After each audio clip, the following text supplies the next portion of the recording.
Hello my friends and welcome back. Thank you very much for being with me again today. It finally happened. Not that I'm a genius or something, but I've been talking about this for about, 9 or 10 months, and I'm talking about the formation of the second club in opposition to the first club. And the first club, as probably some of you remember, I've been talking about this for so many times that anyway. The first club is like this. On the top is the master, the plantation master, which is the United States of America. Then you have the house servant, which is Great Britain, and you have the plantation, regular workers. Sometimes, you have the France, who tries to come from the, cutting the sugar cane outside, tries to come in and become a servant, a house servant, but is kicked out quickly. So France actually plays only the role of mailman, brings the mail in, gets back into the plantation. So this is how the first club operates. Obviously, it's going to be opposition, action and reaction, and the reaction is, or are, the rest of the world, the countries that are very much upset with the first club, with the big club, because of past events. Now I have here former president of the Russian Federation, Mr. Dmitry Medvedev, saying exactly that. I have one article actually promoted by two media outlets. I'm going to use one from the Newsweek, so it's kosher, acceptable, and the other one is from obviously Russia Today, Bad Dudes.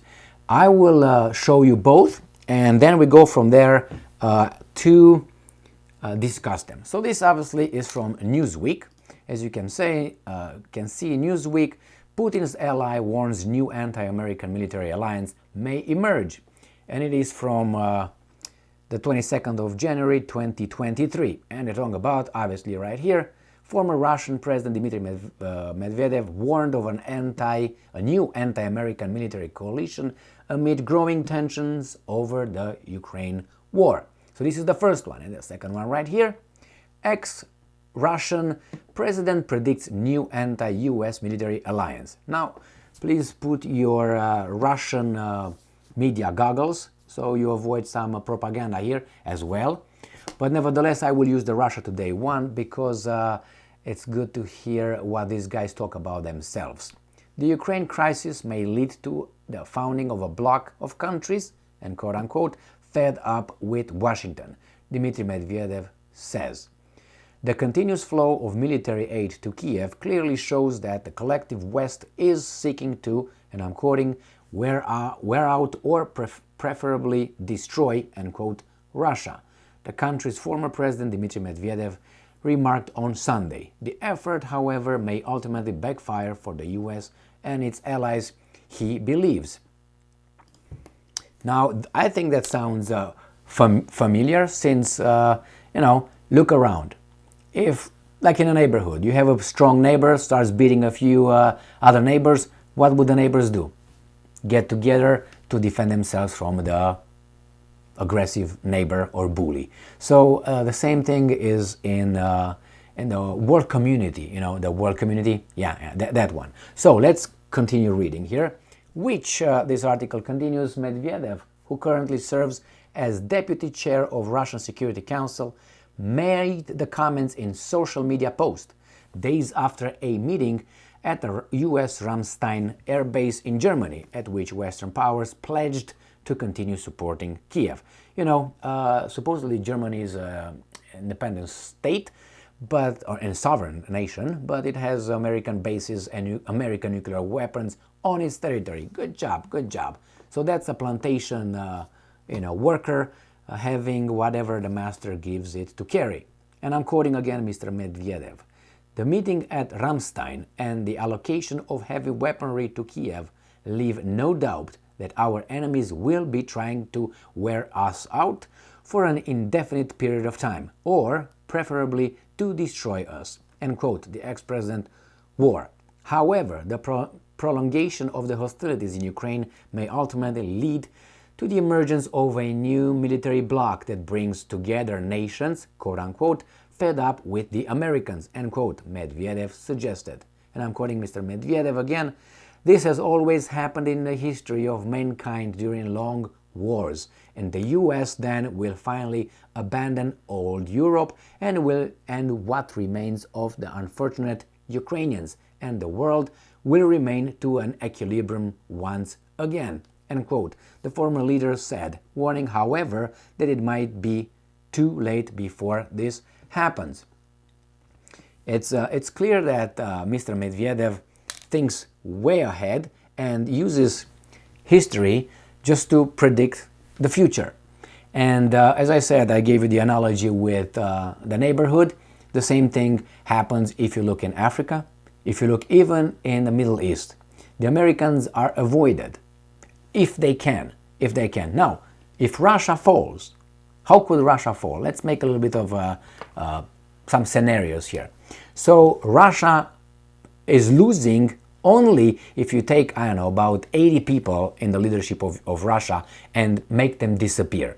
It's not enough to get rid of Vladimir Putin, as Lindsey Graham, the senator from South Carolina, promotes left and right, take Putin out, which is idiotic. But hey, he's an elected official.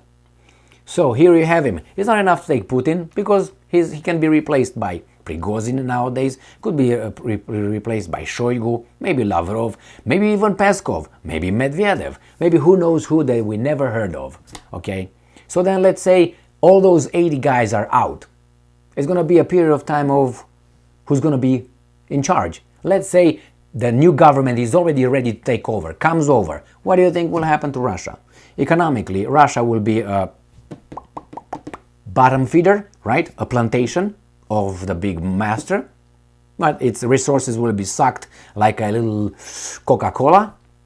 And then what? Militarily, the nuclear weapons will be under the US control 100%, and politically, they will lead it.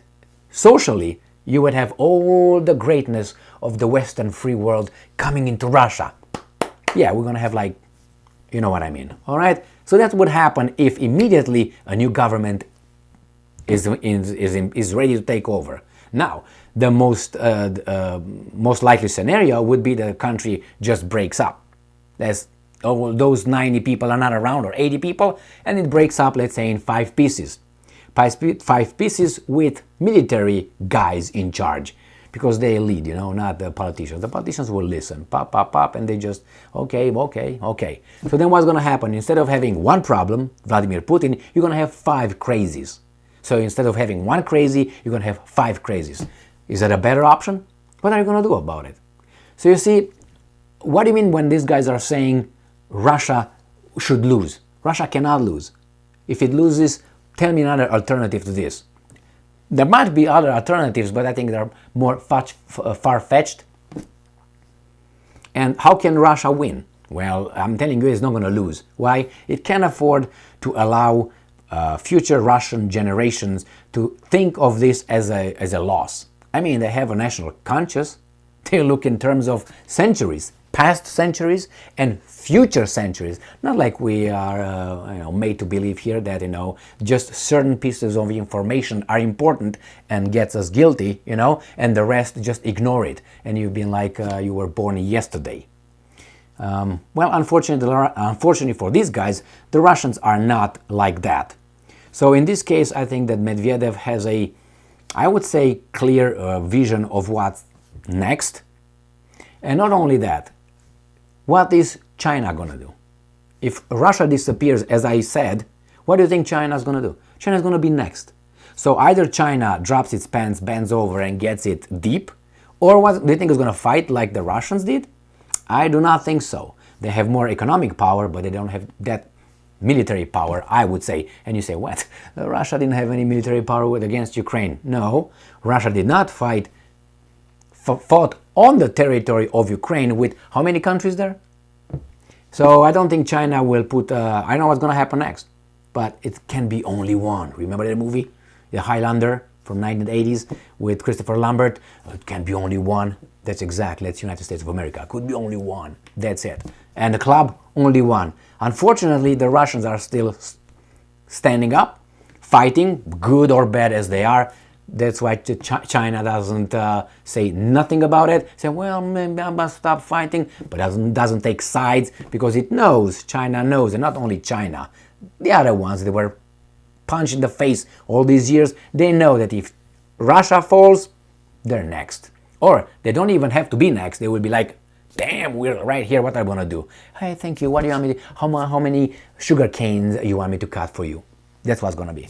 So, as long as Russia stands up the way it stands, the other club is in full swing formation. Thank you very much for being with me again today. Stay strong, stay smart, look for the truth, and be just.